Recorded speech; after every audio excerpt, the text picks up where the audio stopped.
एक बार एक बेहद ही दुखी व्यक्ति एक महात्मा के पास आकर कहता है, मैं अपने जीवन से बहुत दुखी हूँ। मैं अपनी बीवी, बच्चों और अपने परिवार को भी खुश नहीं रख सकता। मैं अपने लिए भी कुछ नहीं कर पा रहा। कभी कभी तो मुझे अपनी जिंदगी को खत्म कर देने के भी ख्याल आते हैं। आप इतनी साधनाएं करते हैं, इतनी तपस्या करते हैं, क्या आप मुझे कोई ऐसा मार्ग बता सकते हैं जिससे मैं अपने बुरे वक्त से बाहर आ सकूं? मेरा बहुत बुरा समय चल रहा है। 2 वक्त की रोटी का इंतजाम करना भी मेरे लिए बहुत मुश्किल हो गया है। अब आप ही बताइए कि ऐसे वक्त में मैं जिंदा रहूं तो कैसे रहूं, कैसे अपने परिवार को खुश रखूं? कृपया करके कोई साधारण सा तरीका बताने की अनुकंपा करें ताकि मैं आसानी से समझ सकूं, क्योंकि मैं बहुत पढ़ा लिखा नहीं हूं। अगर आप बड़ी बड़ी ज्ञान की बातें करेंगे तो शायद मैं कभी समझ भी नहीं पाऊंगा। ये सुनकर महात्मा ने मुस्कुराते हुए कहा कि तुम एक काम कर सकते हो मेरा। उसने सामने की तरफ इशारा करते हुए कहा कि उस ऊंची पहाड़ी पर एक मंदिर है और उस मंदिर के पास चींटियां का एक घर है जहां पर हजारों चींटियां रहती हैं।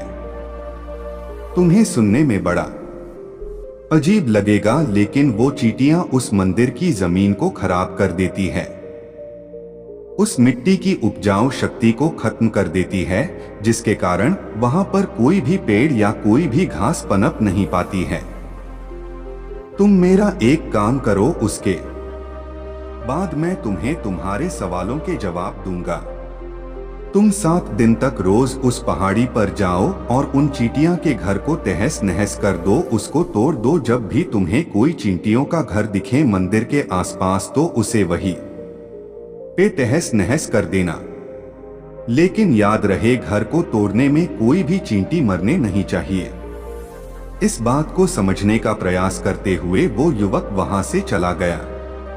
शायद उसको कुछ समझ में नहीं आया था कि महात्मा जी ऐसा क्यों करवा रहे हैं। वो तो उन चींटियों पर अन्याय कर रहे हैं, उनका घर तुड़वा रहे हैं, उन्हें नुकसान पहुंचा रहे हैं। आखिर कौन महात्मा ऐसा करेगा? लेकिन फिर भी उस महात्मा की बात मानते हुए वो अगले दिन से ही पहाड़ी पर जाना शुरू कर देता है। जब वो पहले दिन पहाड़ी पर पहुंचता है तो देखता है कि बहुत सारी चींटियां अपना खाना जुटाने में लगी हुई है। सारी चींटियां कतार से चल रही थी और अनाज के छोटे छोटे कण उठाकर अपने घर में जमा करती जा रही थी। ये देखकर पहले तो उस युवक का मन कमजोर पड़ गया। उसने सोचा कि ये इतनी मेहनत करके अपना घर भर रही है और मैं इनके घर को तबाह कर दूंगा तो इनको कितना बुरा लगेगा। लेकिन फिर उसने उस महात्मा की बात याद करते हुए उस घर को तोड़ना शुरू कर दिया। जल्द ही चींटियों में हाहाकार मच गया। वो इधर उधर दौड़ने लगी।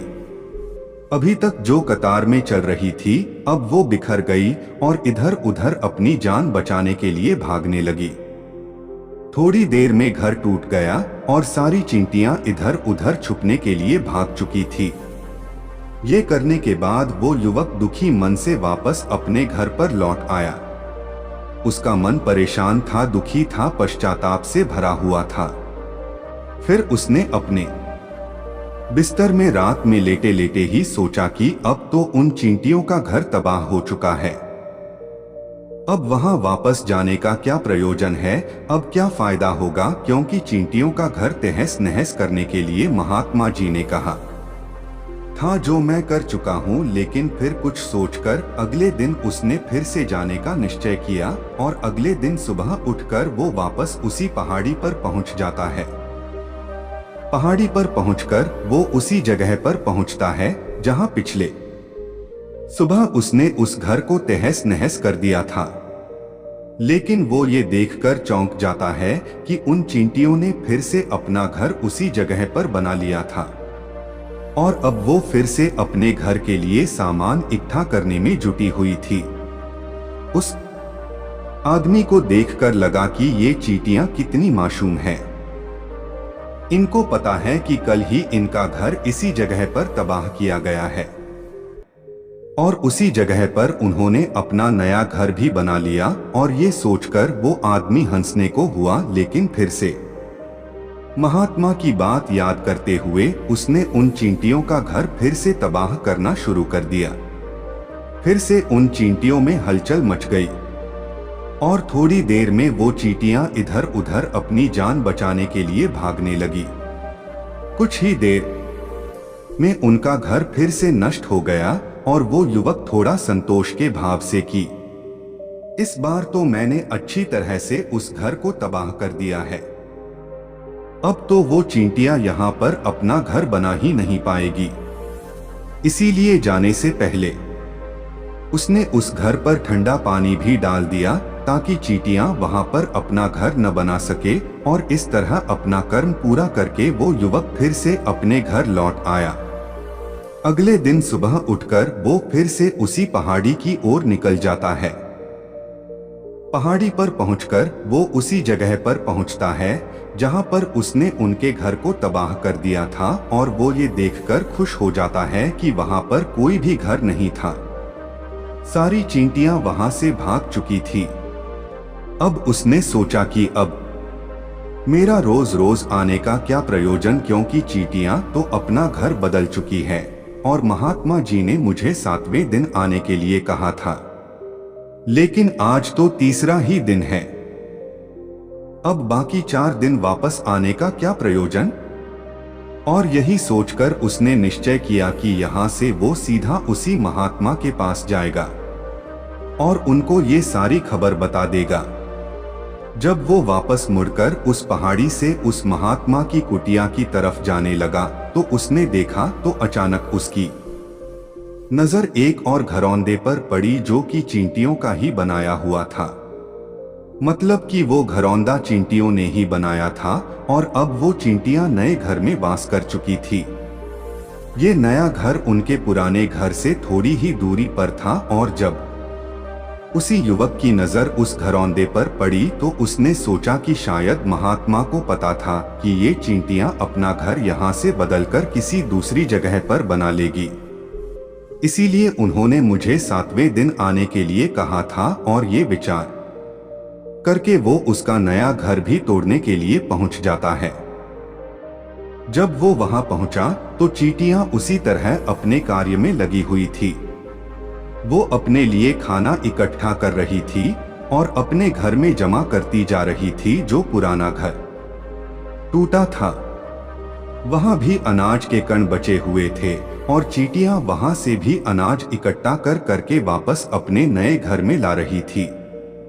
अब यहाँ पर फिर से युवक का मन थोड़ा कमजोर पड़ गया, क्योंकि वो खुद भी कमजोर था, खुद भी वक्त का मारा हुआ था। इसीलिए उसके मन में उन चींटियों के प्रति दया का भाव उमड़ रहा था। उनके ऊपर उसे दया आ रही थी। वो चाहता था कि उनकी मदद करे, लेकिन वो उल्टा उनको नुकसान पहुंचा रहा था।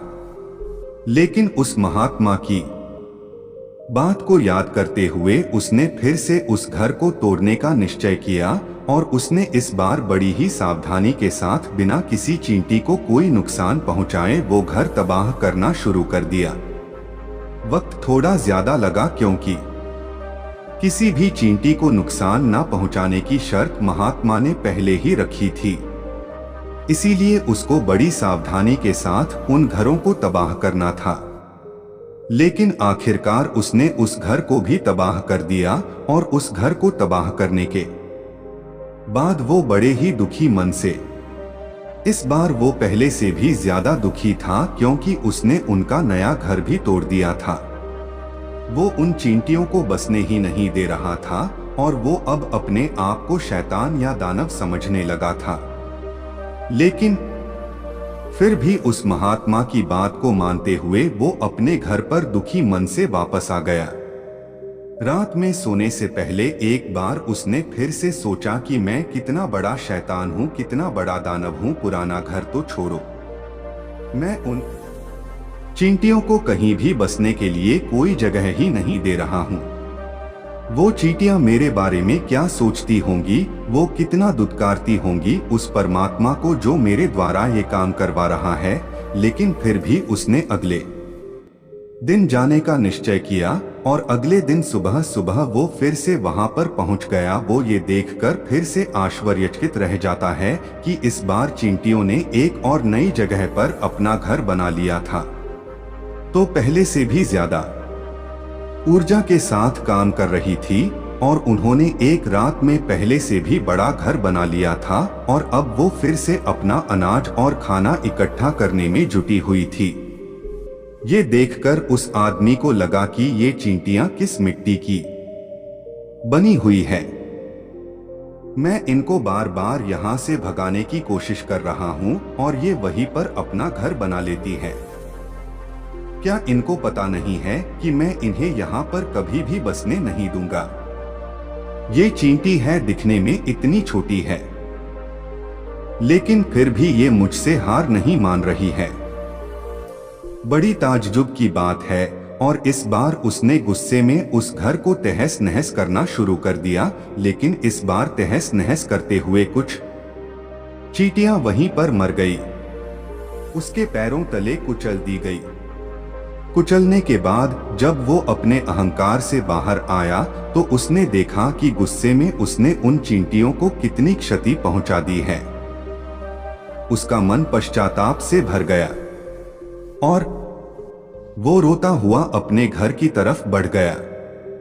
रात में सोते वक्त उसने सोचा कि मैं उन चींटियों पर बहुत ज्यादा अत्याचार कर रहा हूं, अब इससे ज्यादा अत्याचार में नहीं कर पाऊंगा। और यही सोचकर वो अगले दिन उन चींटियों के लिए अपने घर से थोड़ा आटा लेकर उसी पहाड़ी पर पहुंच जाता है। आज उसके मन में उन चींटियों के प्रति श्रद्धा का भाव था, दया का भाव था।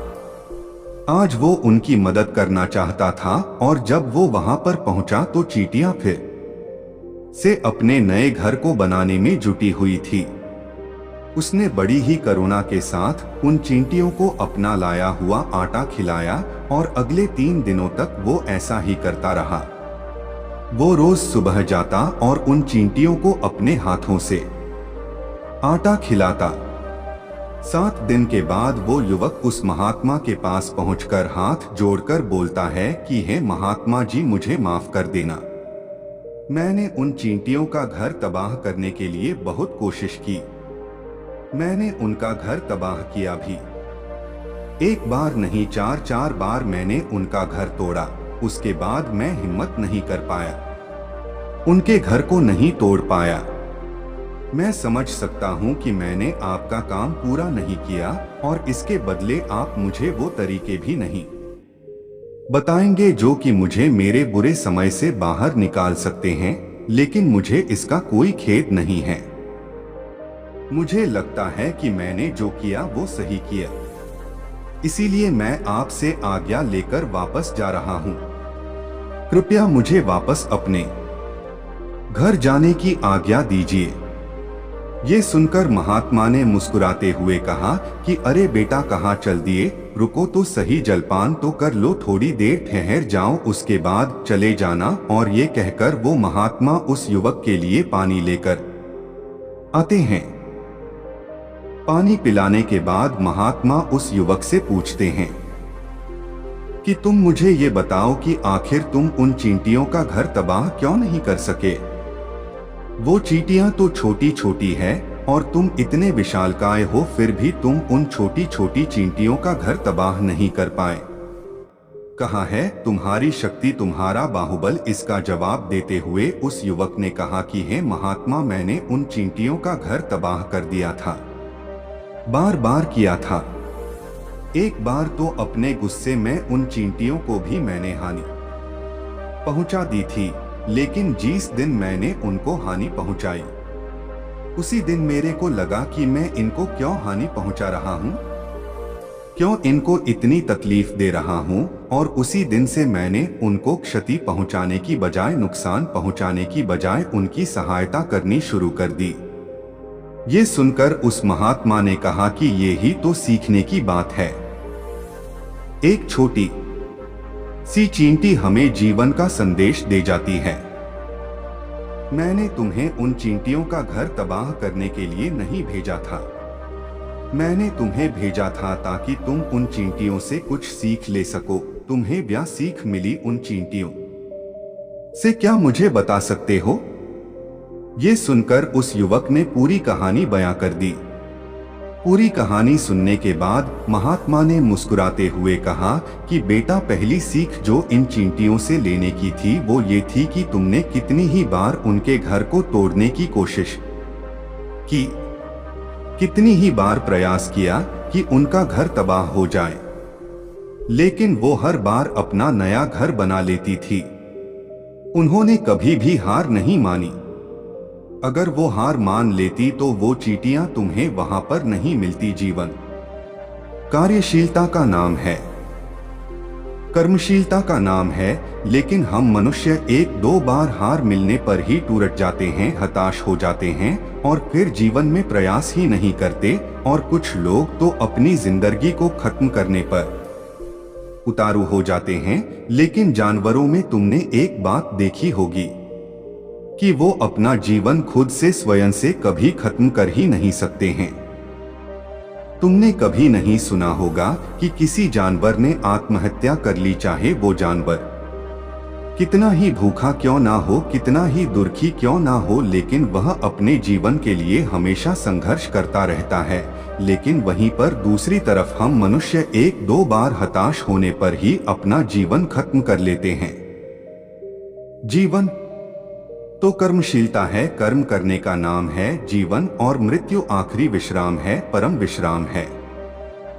इसीलिए मृत्यु से पहले कर्म करना कभी मत छोड़ना, क्योंकि मृत्यु के बाद तो तुम परम विश्राम में चले ही जाओगे। तो उससे पहले कर्म करना क्यों छोड़ रहे हो?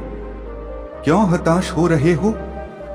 अगर तुम्हारा एक घर टूट गया है तो दूसरा घर बनाने का प्रयास करो, कोशिश करो, और कोशिश करने वालों की कभी हार नहीं होती।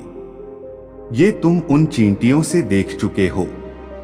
देखने में तुमसे कितनी छोटी है वो चींटियां और तुम इतने बड़े हो, लेकिन उनका मन तुम्हारे मन से इतना बड़ा है, इतना विशाल है, इतना दृढ़ संकल्प ही है कि इतनी बार घर टूटने पर भी उन चींटियों ने कभी हार नहीं मानी। दूसरी सीखी यहां से लेने की थी, वो ये थी कि जब भी हमारे ऊपर बुरा समय आता है, हमें लगता है कि ये समय कभी नहीं जाएगा, ये समय मेरे जीवन को बर्बाद कर देगा, मुझे कभी नहीं जीने देगा, और अपने इन्हीं ख्यालों से, अपने इन्हीं विचारों से, जिनका असलियत में कोई भी अस्तित्व नहीं है, वो सिर्फ विचार है, और वही विचार हमारे मन को दुखी कर देते हैं और इसीलिए हम प्रयास करना भी छोड़ देते हैं। लेकिन तुम खुद सोचो कि बार बार प्रकृति हमें क्षति पहुंचाएगी, नुकसान पहुंचाएगी, लेकिन कब तक पहुंचाएगी? अगर हम बार बार फिर से उठ के फिर से नया प्रयास करते रहेंगे तो प्रकृति भी हमारे सामने घुटने टेक देगी, और वो भी एक दिन हमारे ऊपर दयावान हो जाएगी, कृपालु हो जाएगी, और वो हमें सब कुछ देने लगेगी जिसकी हमने कभी कामना की थी। तुमने खुद देखा कि तुम उन चींटियों को तबाह करने के लिए पहुंचे थे, लेकिन बाद में तुम ही उन चिड़ियों को अनाज और आटा देने लगे। तुम ही उन पर कृपालु हो गए। क्यों हुए? क्योंकि तुमने देखा कि वो चींटियां हार ही नहीं मान रही है। इसी तरह अगर तुम भी अपने जीवन में कभी हार नहीं मानोगे तो एक ना एक दिन ये प्रकृति तुम्हें वो सब कुछ देगी जो तुम अपने जीवन में पाना चाहते थे। इसीलिए दो सीख याद रखना, कर्मशीलता, कार्य करते जाना, और दूसरा कि एक ना एक दिन प्रकृति तुम्हारी उस कर्म का परिणाम तुम्हें जरूर देगी।